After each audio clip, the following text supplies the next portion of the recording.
Hello guys, আজকে আমরা আবার চলে এসেছি ছাদ বাগানে। কিছু বেগুন দেখছি অনেক বড় হয়ে গেছে।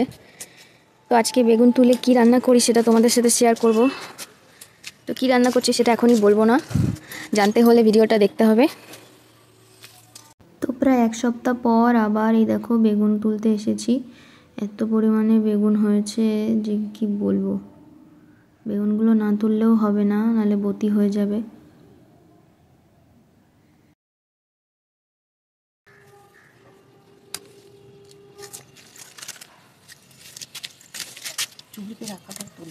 তুমি বেগুন গাছটার যত্ন করেছো কিভাবে একটু বলো।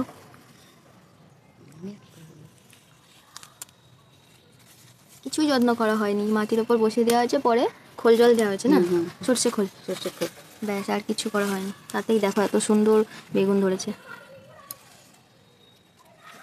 এদিকে দেখো, দেখো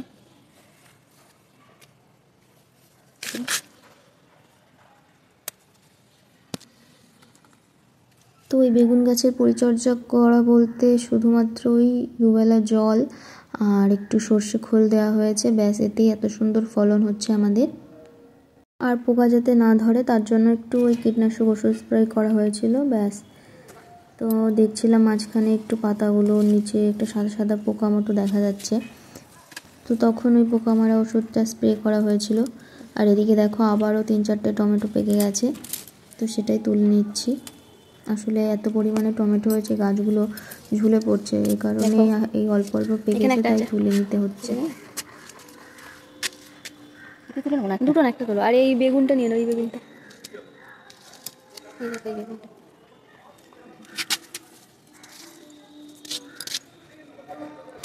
এদিকে এই টবের গাছটাতেও বেশ 3-4টে বেগুন হয়ে গেল।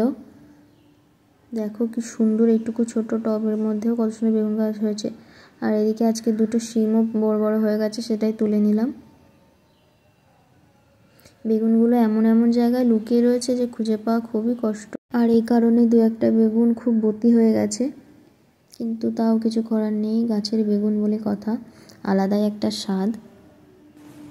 এই দেখো গাইস, আজকেও হাফ চুবড়ি ভরে গেছে, এতগুলো বেগুন হয়েছিল। আর এই টমেটোগুলো পেকে গেছে, আর দুটো শিম। সব কিছু নিয়ে নিচে চলে এসেছি। আর দেখো বেগুনগুলো বোটা ফেলে দিয়েছি, বেগুনগুলোকে ধুয়ে নিচ্ছি। এবার বেগুনগুলো দেবো ভাতে সেদ্ধ। তো আশা করছি তোমরা বুঝতে পেরেই গেছো যে আজকে কি করব। বেগুনটা আজকে মাখা করব সেদ্ধ করে। তো এই দেখো বেগুনটা সেদ্ধ দিয়ে দিয়েছিলাম, ভাতের মধ্যে তুলে নিয়েছি। এবার বেশ করে মাখা করব। তো পেঁয়াজ কুচি, ধনেপাতা কুচি করে নিয়েছি। আর এদিকে বেগুনের মধ্যে দিয়ে দেবো একটুখানি ঘি আর কাঁচা তেল, আর শুকনো লঙ্কা ভেজে নিয়েছি 4টে। তো এবার মাখবো সবগুলোকে একসাথে। একটু গরম গরম আছে, এর জন্য আমি এরকম করে করছি। দেখো, আর তোমাদের দেখিয়ে দিচ্ছি কত সুন্দর, একটুকু পোকা নেই, আর একদম কচি বেগুন। তো দেখো সব রেডি। আমার তো দেখেই মানে মাখার সময় আমার জিভে একদম জল চলে আসছিল। আমি শুধু ভাবছি কখন একটু গরম ভাত দিয়ে এই বেগুন মাখা দিয়ে মুখে পুরবো। তো মানে জাস্ট অসাধারণ, আর ঘিটা দেওয়াতে খুব সুন্দর একটা গন্ধ আর টেস্টও আসছিল, হেবি সুন্দর। তো তোমরাও বাড়িতে এরকম করে বেগুন মাখা করে দেখো, দারুণ লাগবে সত্যি বলছি। তো আমি আর দেরি করতে পারছি না গাইস, ভিডিওটা এখানেই শেষ করছি। ভিডিওটা ভালো লাগলে লাইক কমেন্ট শেয়ার করে দিও। দেখা হবে নেক্সট ভিডিওতে, টাটা।